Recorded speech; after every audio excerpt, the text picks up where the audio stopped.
Welcome to Prajna Sparks, a podcast where we listen to a Dharma teaching, contemplate through conversation and song, and engage in guided meditation. Today, Lama Yeshe teaches about listening, contemplation, and meditation, the foundations of integrative practice, and you learn why the podcast is called Prajna Sparks.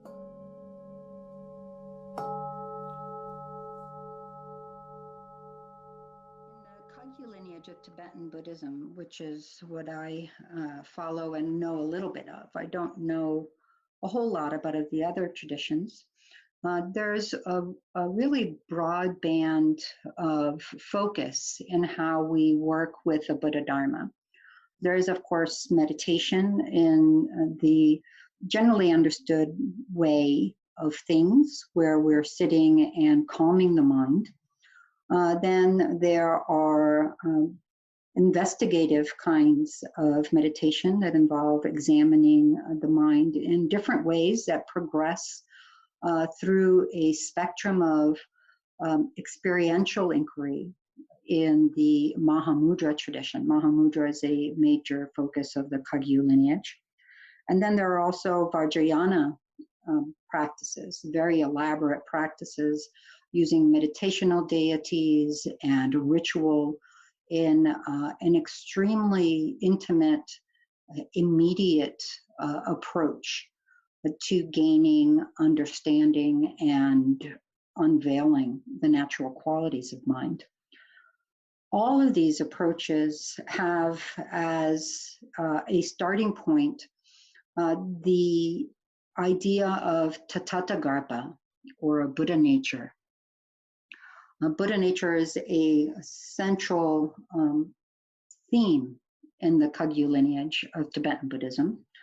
It's the premise that wherever there is mind, the nature of that mind is itself Buddhahood, and that the point of spiritual practice is to reveal that nature in its full glory.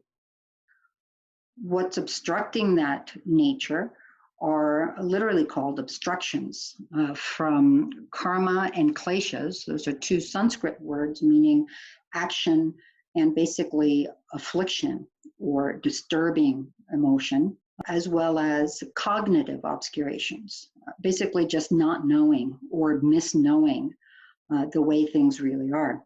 So the point of practice is to release that Buddha nature from the two major obscurations, the klesha and cognitive obscurations, or emotional and intellectual obscurations. And all of these forms of practice are integral in doing that. There are many different ways of practicing because there are many different people with many different predispositions, many different interests, many different strengths. And the idea is basically to throw everything possible out there so that each individual will find an approach that resonates for them and that works well for their progress. But one style of a practice is almost omnipresent throughout all these different styles. It's something that's central to the Tibetan Buddhist monastic scholarly tradition. Monks and nuns in Tibetan Buddhist monasteries from the very start of the lineages and to the present day engage in very rigorous scholarly inquiry, lots of study, lots of analysis, lots of meditation in a different sense than is the usual picture of a serene person sitting cross-legged on a mountaintop somewhere. And that style of practice involves a threefold process called listening, contemplating, and meditating in Tibetan, Tusam Gomsum, the triad or trio of listening, contemplating, and meditating. I call this threefold process integrative practice because it's the way that the Buddha taught us to integrate the Dharma. And it's a style of practice that I think is unusually suited to Western practitioners. The typical Westerner, however minimal their education, however unintellectual they take themselves to be, will often be a lot more acclimated to academic study than some of the traditional practitioners in a monastic college setting in ancient Tibet, for example. So this process, which is very analytical and very experiential, takes a strength of the Western intellectual capacity and also a longing for bringing the Dharma into our experience, which I hear all the time in all of the various centers that I go to. This practice is actually unusually one that is enduring through lineages. We see the Buddha in the Pali Suttas talking about the process of listening, contemplating, and meditating, together with the prajna, or precise knowledge that comes from these, in the very earliest of the Buddhist teachings. And it goes on through all the traditions of Buddhism, and we find it in Tibetan Buddhism practice in a very live fashion to this day. So what exactly is it? What is this integrative practice? Each one of these is a piece that you could spend hours on, because it's a very live practice. It's a very diverse practice, and it's very individualized. That's one of the things I really love about this practice, how diverse it is. It's also very natural. We do this kind of thing all the time in our everyday life. We call it study or research or any number of generic terms, but the aspects of listening and contemplating and meditating that we use in a Dharma context are not alien to us. They're actually quite familiar. So using them as instruments for contemplative inquiry is actually a fairly simple process. It's fairly easy to transition to using them in this way, because we're actually fairly familiar with the building blocks. Listening is really about input. At the time of the Buddha, there was no tradition of writing down teachings as we do today. Almost anybody listening to a Dharma teaching today is busily scribbling notes, and we're a much more literate culture than in the past. And actually at the time of the Buddha, it was considered taboo to write scriptures, to write down spiritual teachings. And the Brahmanic traditions of his day, it was actually considered impure. So Brahmin priests, for example, in the India contemporary to the Buddha, would need to purify themselves after writing scripture before actually engaging in ritual. It was considered a taboo thing to do. So it's called listening because that was the main way that teachings were input. And when we look at the original suttas of the Buddha that were first committed to writing some 5 centuries or so after his passing, there's a lot of repetition in the suttas because that was the best way to remember them. They were really committed to memory, and this is a really essential part of this listening piece. Nowadays, folks are not really excited about the prospect of memorizing just about anything except for jingles and things that somehow get into our brains through earworms and then just never get out of there. But the idea of listening is really focused on that sense of memorizing, hearing them so many times that they just jump to the mind. There's a sense of understanding the terms, which is a key part of listening. It's a semantic knowledge that comes from this. We understand the individual words and the way they were meant in the context of the teaching. This is another really critical piece about integrative practice. It is extremely contextual. The same term will mean different things philosophically in different traditions of Buddhism. Even within Tibetan Buddhism, the same term may have different philosophical senses in different lineages. So listening is about being attentive, being retentive, and also being very precise. There's lots we could say about how to listen, but that gives us a a big introduction for what listening is about. And we'll explore each of these in more detail as we go on. But this first part is really about input. I love to think of integrative practice in the context of something we all love to do, eating food. Dharma listening is like ingesting. We take a delicious meal, and the first thing we do is we put it in our mouth. As soon as it's in our mouth, the saliva is starting to break down the nutrients. Of course, it doesn't break them down to the point that you can inject it right into our cells and have it be useful, but there's already a process of developing towards integration happening. That's what's happening during the listening. We're getting very precise about what the words mean in a way that is attentive and also retentive. We're really holding on to the sense of things. To the extent that things slip out, we go back and we refresh our understanding. So that's the listening piece. And as we go through this, I'm talking about it as if it was very linear, but we're going to start to see how they each all feed back on one another continually. It's a multi-dimensional, multi-temporal process that doesn't occur in a straight linear progression, but is explained in that way because it's easier to understand. So once we have a sense of listening, so for example, we might hear the term integrative practice, or the Tibetan term Chusam Gom Sum, or the translation of that, the triad of listening, contemplating, and meditating.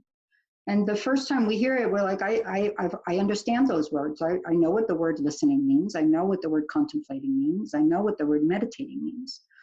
But that's not very precise yet. We know what it means very generally. And even if we go into a Merriam-Webster or other English dictionary, we will find a gazillion definitions for each of those terms. So now we're going to start honing in what exactly is meant by the particular term in the particular setting. That's how we're developing the prajna that comes from listening. Prajna is a Sanskrit word also. It means precise knowledge, roughly. And it means knowledge that is very particularized, that's very contextualized and very precise for that context. So each of these steps, listening, contemplating, and meditating, develops a prajna, a kind of knowing, a precise knowing.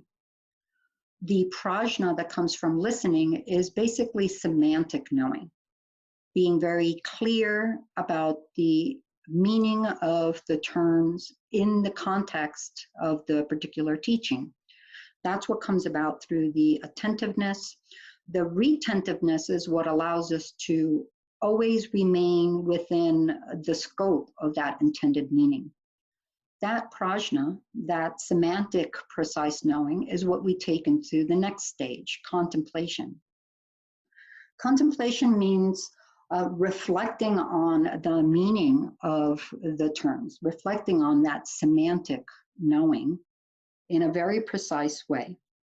This is actually my favorite of the three, if I had to say there was one. And why is that? Because it's the most multifaceted. Listening to a podcast can be listening. What we're going to do shortly is already the beginning of contemplating, discussing with one another what we heard is a way of contemplating. We're sharpening the prajna that comes from listening, that semantic knowing, into an even more precise prajna, the prajna that comes from contemplating, which is basically an intellectual style of knowing. It's an intellectual understanding. And contemplation can be discussing with one another. It can be reflecting on what we heard in the teaching and making sure we understand it. It might be writing out all of the different meanings of the word that we heard. It might be any kind of creative, individual ways that we have to engage the teachings on a personal level. This can also be something that happens as we go about our day. It might be something that we do on a meditation cushion in a very focused way. But a lot of the times this contemplation opens a space of inquiry in our mind where we find that even as we go about the day, we're driving or washing dishes or vacuuming or taking care of the kids or whatever it may be, little bursts of insights start to come to the surface. This is prajna rising to the surface in a very immediate way. Contemplation is really about starting to take that semantic knowledge, which is rather dry, and starting to mix it with the moisture of our own experience, our own knowing, our own lives. Contemplation also starts to bridge into the third piece. So contemplation can be a very active style of contemplation like we're talking about, and it really can be anything. It can be done through journaling, it can be done through art, it can be done through music, through discussion, through a personal self-reflection in the active form. And then in its more meditative form, we're actually on the meditation cushion, and we might even have created a list of points on the particular topic we're listening and contemplating. In our case, we're listening and contemplating about integrative practice right now. So we might actually go to the cushion and say, do I understand what the listening part is? Do I understand what the contemplating part is? What is that precise knowing that is particular to contemplation, that intellectual understanding? As we do that on the meditation cushion in a formal style of contemplation, we start to shift into the third of these, the meditation. This meditation is not exactly the same style of meditation that we're used to. It's often called shamatha, or in Sanskrit, tranquility meditation or calm abiding meditation. This is the standard foundational style of meditation for all Buddhist practice, the style where we are calming our mind to a very concentrated, clear state. This forms the basis of the meditation phase of integrative practice, but that's not all the meditation phase is about. The meditation phase is actually a balance, an alternation between contemplation and meditation. So the contemplation takes up where the active contemplation leaves off. We have that intellectual understanding of whatever we've listened to and contemplated. And at some point we have a sense of, oh, I understand that. I get it. It might seem like a just sense of solid knowing and grounding. It might, if it's something that we've struggled with, we might suddenly get an insight that feels like a eureka moment or a light bulb going off, or oh, I got it, an epiphany of sorts. This is what comes about when we're doing that formal style of contemplation. The first time we do it, it may take some time. It's massaging. It's like the food example where now it's in the stomach. The food gets down to the stomach and we're digesting it. It's a lot more aggressive than the saliva in our mouth processing the food. Now we're really getting down to a more usable bits of information. So in the meditative phase, we're actually first doing analytical meditation, which is very much like the contemplation, but we're using that knowing that comes from the contemplation. In the contemplation phase, we were contemplating the knowing that came from listening, semantic knowing. In the analytical meditation phase, we're using the prajna, the precise knowing that comes from contemplation and intellectual understanding. So what we do is we take that contemplation and we basically say, okay, I understand what it's saying. At this point, you're not saying, oh, I agree with everything the Buddha says. You're just very clear that you have an accurate understanding of what is meant in the teaching, whatever it may be. And then we use that view to dialogue with our own view. You say, well, how do I experience this? Is this really how I see it? If it's not how I see it, what do I think about it? And we go back and forth. It's almost like we're on a witness stand and the Buddha's advocate is questioning our view against the view of the Buddha. And there's the one difference is that it is not adversarial. It's very much a back and forth. And you see this very vividly and very beautifully in the Tibetan style of debate, which is very physical and can seem very aggressive, but is actually just a really powerful way of putting ourselves and our views to the test for ourselves. This is all happening interiorly. It's an inner dialogue that we're having with the Buddha's teaching. It's a way that we actually dialogue directly with the Buddha, directly with whatever master of the teaching we may be encountering with. And it's incredibly poignant. It's also a way that we contact the natural world and the experiences around us in an immediate way. The Dharma isn't just about some faraway time in the future, it's about here and now. The Buddha famously talked about how the Dharma changes our life here and now, as well as down the road. So what happens in that contemplation, again, is very rich, very personal, very individual. We're really dialoguing with the Buddha's teachings. Some of it might be that we realize, oh, I really thought I agreed with this topic, say karma, for example. But what I think of as karma is very different than what is it being explained in the Buddha's teachings. Or we might say, oh, I don't agree with this altogether. And I'm not entirely sure I can even have this conversation with the Buddha. And that's fine. There's no requirement to do this. But that very sense of, I'm not ready for this right now, is itself a precise knowing. What comes out of that analytical meditation is a sharpened form of precise knowledge. It's that very immediate, visceral sense that's like, it's more than a eureka, more than a light bulb. It's the living of that eureka. For example, a lot of Buddhist meditations are about meditating on our own mortality. It's got that, if we're meditating on the time of death, who doesn't know that we're going to die? Everybody knows this. But do we live like we're going to die? Do we live every moment like we know we're going to die? Listening to the teachings on death gives us a sense of semantic, precise knowing of what the Buddha means by that mortality and everything surrounding it. Contemplation gives us an intellectual understanding of the various points that we can use to get closer and closer and closer to that experience that is so vulnerable that most of us don't go there.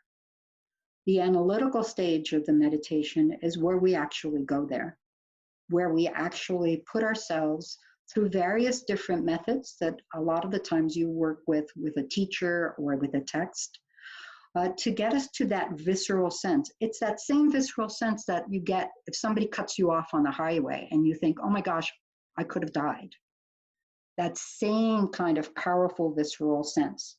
Now, with death, that sense can feel like fear or panic. With less emotional topics in the Dharma, it may not have that same valence. It may have a different kind of visceral sense. It can feel like warmth. It can feel like light. But there is almost always an embodied feeling, an embodied sense that goes with this, a felt sense that gives us that visceral aha, that visceral epiphany. That epiphany that cuts through superimposition. Superimposition is an important word in this tradition. It means taking something to be other than it actually is, putting a conceptual overlay on something that covers up how it actually is. The prajna, the precise knowing that comes from meditation, cuts through superimposition, cuts through the veils that cover up how things actually are in a very sharp and immediate way. In the analytical phase, that comes up in what is called Yeshe in Tibetan. Literally, it means definite knowing. It's a clear knowing. It's that sense of epiphany, aha, eureka, that is a felt sense. As soon as that comes up, we stop the analysis. And that experience becomes the object of our meditation, Just as in regular shamatha practice, it's very common, for example, in shamatha or a tranquility meditation to use the breath as the object of meditation. And we stay with that breath as long as possible without distraction outward, which is agitation, or caving inward, which is dullness. In this resting phase of the meditation, we take that clear knowing that came out of the analytical part of the meditation, and we use that as the meditation object, similar to what we would do with the breath in standard shamatha practice. We stay with that clear knowing, with that immediate experience of clear knowing, as long as we're able, without distraction outwardly or inwardly. At first, when we're doing this practice, we're not able to stay with that very long. So when we catch ourselves getting distracted, unlike shamatha, where you usually just go back to the object, first we have to find our object again, because here in this practice, when we get distracted, that means that we're no longer with that real sharp, immediate sense of clear knowing. So we go back to the analytical meditation and really stoke that clear knowing again until it feels very immediate, and rest in that. So the meditation part of listening, contemplating, and meditating is that dance between analysis and rest, analysis and rest. It's an active and repose flux, almost like a heartbeat, a systole and diastole of beat and pause, beat and pause. Early on, when we first start working with a topic, we will probably spend a lot more time on the analysis phase of the meditation than the resting phase. The other thing about this is that the resting phase does sort of assume that we have a decent basis in shamatha practice, the ability to rest with a meditation object. So that is a practice that we do in addition to this integrative practice. Like in every other Buddhist practice, shamatha is the basis. So that gives us a sense of the listening, contemplating, and meditating. Well, what does it do? What this is doing is the prajna that comes out of meditation is a meditative knowing. It's like the food has already been digested in the stomach, and it is down to the building blocks, the actual energetic material that can now go into the cells and be integrated into the body, assimilated into the body, and used for the energy and purposes of the body. So it is that meditative knowing that starts to shift our view about the world, about ourselves, about what is apparent and what is genuine. It becomes our new operating system. That's another way to think about integrative practice. Actually finding information, identifying that it's what we want, and then downloading it so that we can actually use it. In any of the ways that you exemplify integrative practice, what is going on here is we're taking Dharma teachings that are out there somewhere, and we're making them the core of our view. Integrating them means bringing them inward, bringing them inside, which I always find very poignant. The Tibetan word for a Buddhist is nangpa, which means inwarder, one who looks within for the answers, for the questions even. And that's what integrative practice does. It helps us to turn inwards, to modify our misconceptions about reality, and to engage in a living, magnificent dialogue with the Buddha on an ongoing basis, so that we can look at the difficulties in the world, mortality in the time of a pandemic, equality in the time of Black Lives Matter, hatred in the time of brutality, and look at them through the very expansive panoramic view of the Dharma that is free of the self-clinging and self-importance that can make our views into actually toxic style of beliefs, rather than the expansive wisdom and compassion that is central to the Dharma. So that's it. That's why I love integrative practice. It's also content neutral. It applies to any Dharma that you're working with. So it's a style of practice that you can learn and apply to whatever Dharma is immediate and present for you right here and now.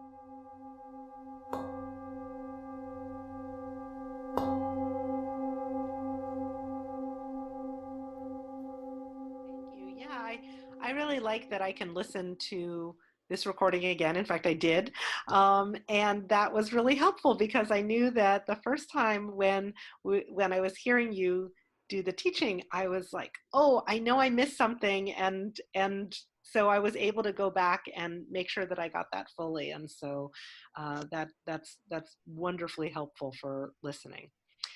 And you talked about how, listening, you're already starting to do the contemplation. And I love also how you talked about the variety of ways that people can contemplate. You know that I have a certain way of doing things because I have a quirky muse. And so when I reflect on the teachings, I often end up making up songs. And you have encouraged this. I remember it started when you were studying at Pulahari Monastery in Nepal, and I came for a 10-day meditation retreat. And it turns out that if I am being silent for 10 days, then I end up writing a lot of songs.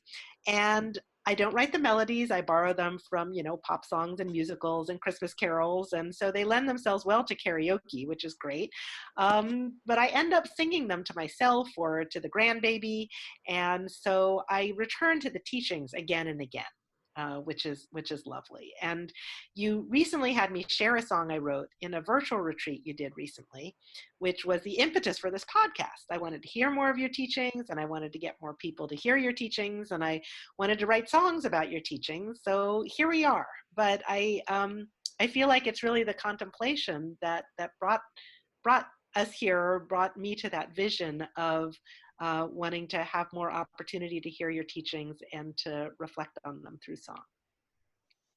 Yeah, that's the contemplation in many ways is the most diverse and the broadest. The reason we have integrative practice is obviously to integrate the Dharma teachings, to basically start having that be the view that is our operating system. The first of the eightfold path that the Buddha lays out for enlightenment, the first branch, the first step, you might say, is right view.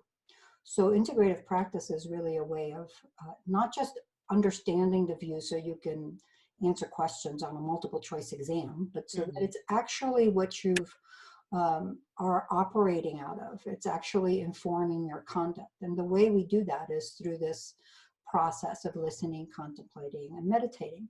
The contemplating is in some ways the most creative, the most extensive. The point of all of it is the ultimate prajna, or knowledge that comes from meditation. That's why we do the practice. That is the integrated view. But where does that come from? To do the meditation, we need the prajna that comes from contemplation, that intellectual knowledge. And that comes from the semantic knowledge of listening. So that contemplation is really like the bridge. It's the thing that takes the Dharma from the page or the lips of a teacher or a screen or whatever it may be, and really makes it into the building blocks, the digestible material that we use in the meditation practice, which is more structured.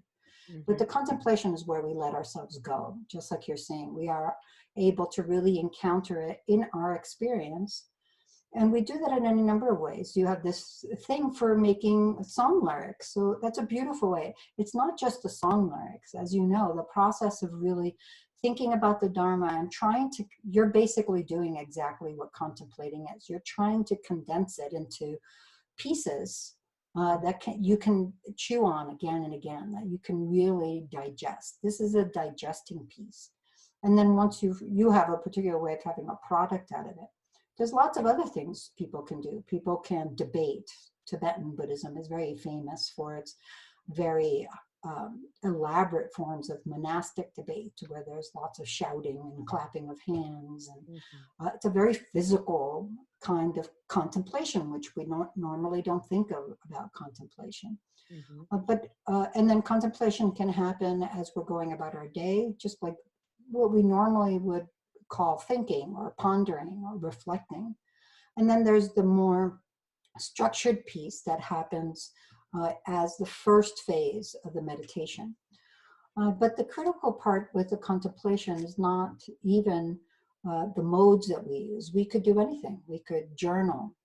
We could review our notes. We can make outlines. We can talk to somebody.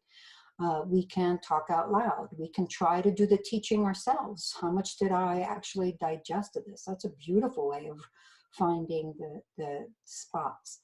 But what I really love about contemplation is that sense of sacred space. So I specifically choose this word contemplate because in English it means with the temple, within the space that is bounded by an augur, literally, someone who is actually in charge of creating sacred space. So what we're doing when we contemplate is we're creating that sacred place for ourselves.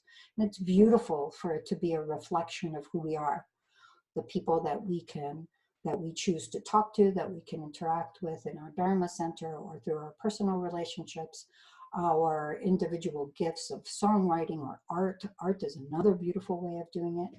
It's really a way of our starting to bring it into our experience. And then it continues forward as we go into the analytical phase of the meditation. But what happens in the contemplation, whatever mode we use, is we're actually developing intellectual knowledge. Another way of thinking about it in non-spiritual contexts is we're studying.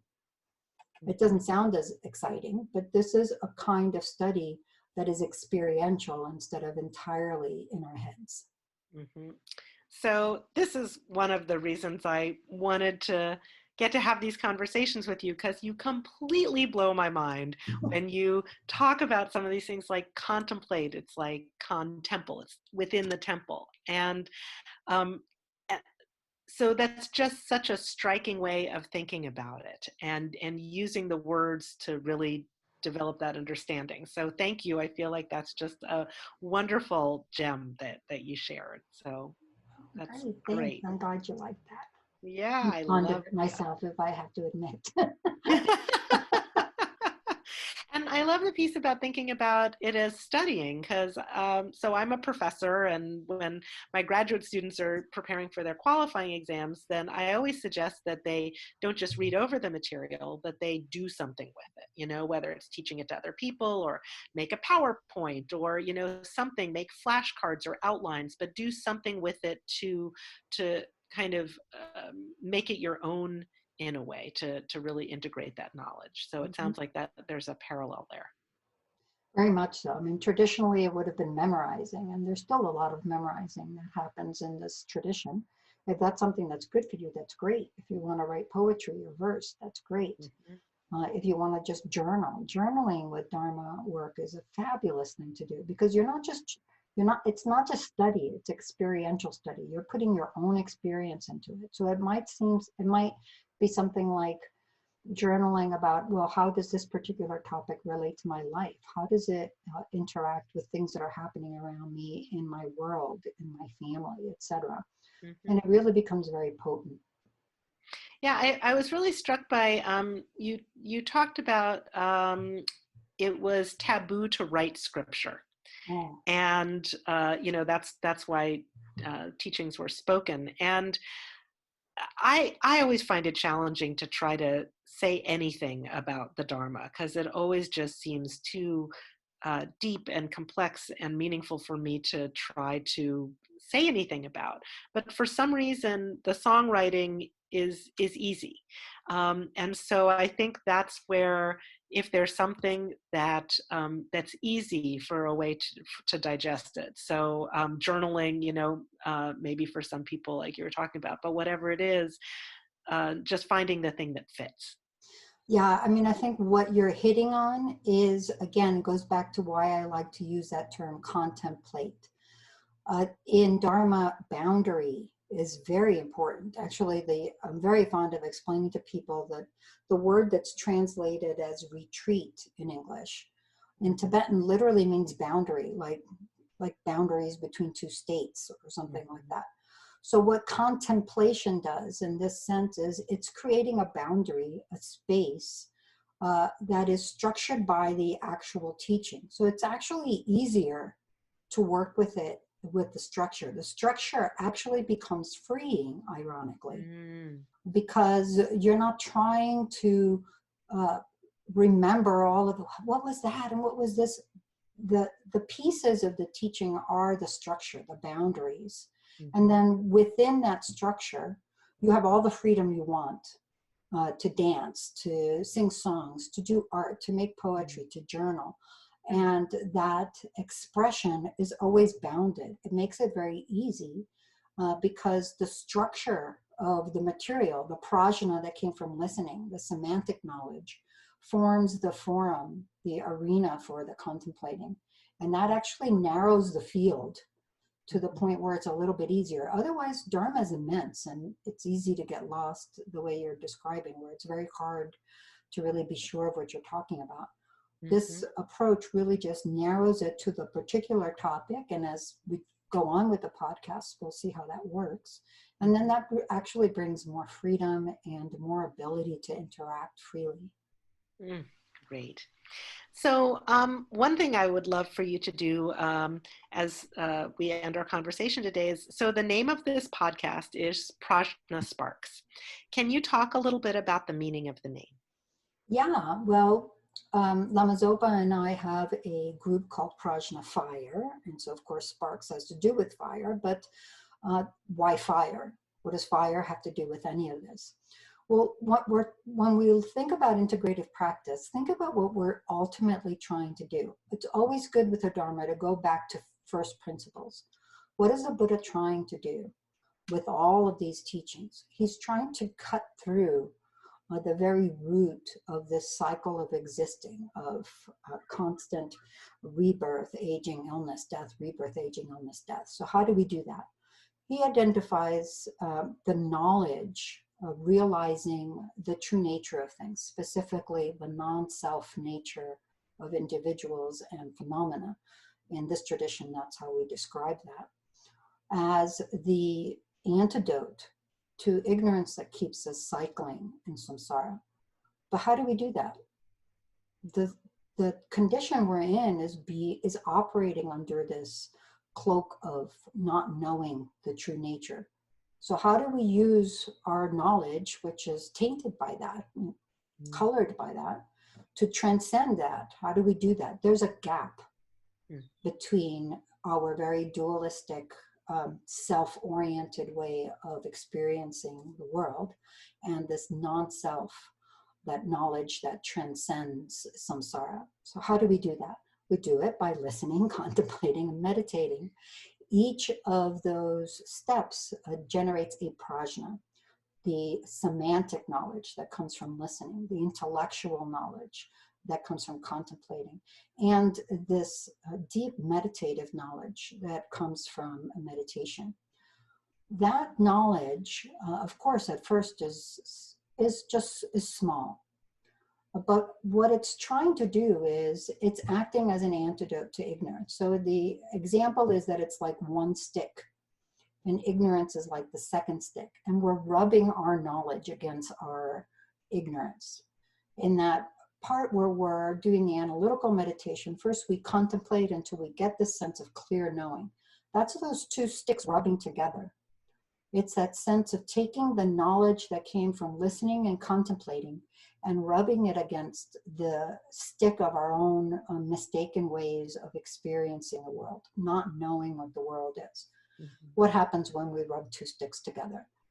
Fire. In this situation, it is prajna fire, the fire that becomes so intense through our practice over time that it burns through not only ignorance, but even this knowledge itself, which is also dualistic. So it gets to that point where this prajna fire burns through even dualistic knowledge. Nothing is left. The only thing remaining is that pure, non-dual jhana, wisdom, yeshe. A perfect English word for it would be gnosis. And that's why in this podcast, we're working with the sparks that come off of that fire so that we can work with it more deeply in our individual practice until we have a direct experience of the true nature of things. Beautiful. Thank you. Thank you. This has been Lama Yeshe and Tania Israel. Next, you'll hear Heather Stevenson with a song, and then Lama Zopa offering a guided meditation. Shivnee Ratna is our Tibetan singing bowl artist. Thanks for listening. May all beings benefit.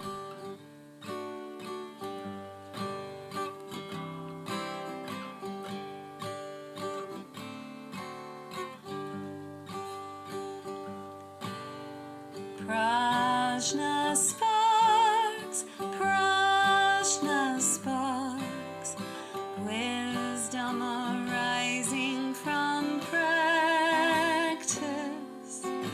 Listen then, contemplate, meditate, bring it inward.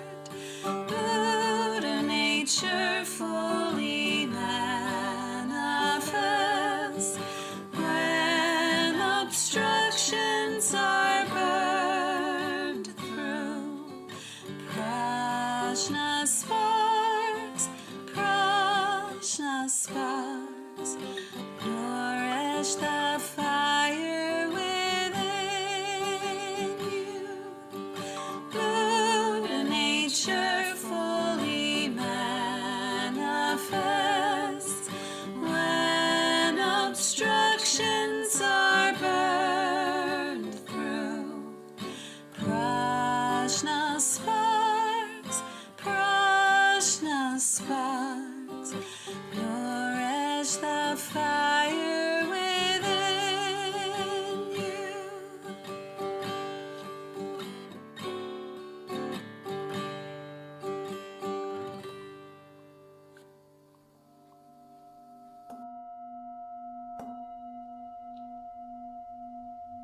To begin our meditation, first just take a seated position that feels comfortable to you.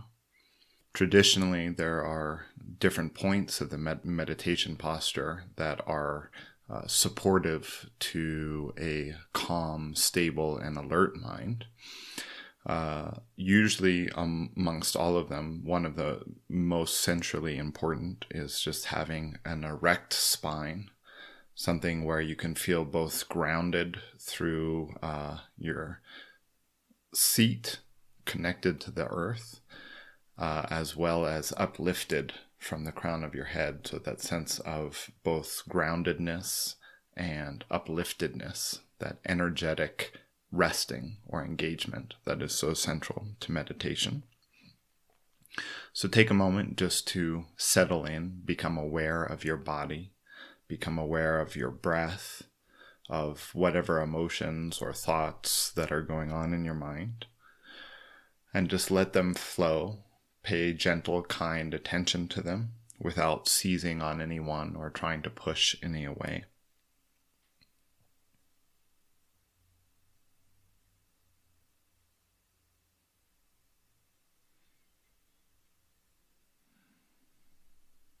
Next, we'll just take a couple of breaths to ground, to arrive fully present with wherever we are in our day, with wherever we are in our minds, allowing it all.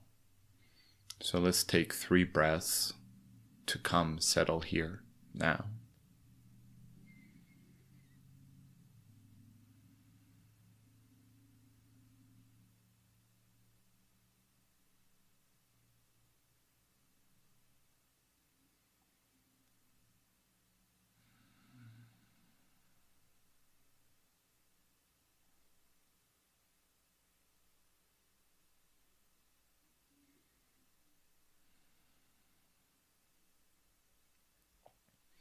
As we begin our meditation, one of the most important aspects is just the attitude that we take towards the meditation. If we can have a sense of curiosity, of playfulness, of experimentation, of really wanting to discover what our mind is like, this is incredible aid to the lengths to which we go in our meditation, to how far we can take it. For today's meditation, we'll be focusing on shamatha, that foundational meditation, which is the basis for being able to stay with the clear knowing that we generate through our contemplation and analytical meditation. So for shamatha, we can just think about it as finding that balance point between our the lucidity of our minds, the knowing aspect of our mind, and the resting aspect. It's continually tuning that dial where we're neither distracted nor dull. We're able to remain on the focal referent that we've chosen. In this case, we'll work with our breath. So as the breath leaves our body on the exhalation and comes back in on the inhalation, we just pay attention to it. We let that be the anchor for our meditation. And whatever thoughts that might come into mind, we don't push them away. We don't try to stop them, but we also don't get engaged with them. And anytime we do get engaged, we just allow ourselves to return back to the breath.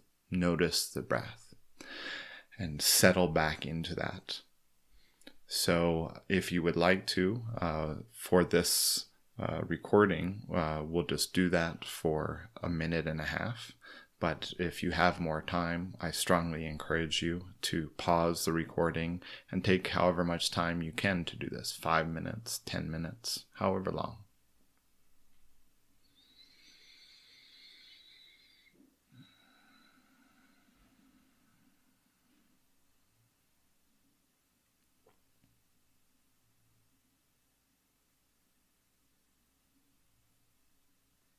Let the breath flow freely. Don't try to adjust it. Don't think about the breath. Just pay attention. Settle with that clear alertness.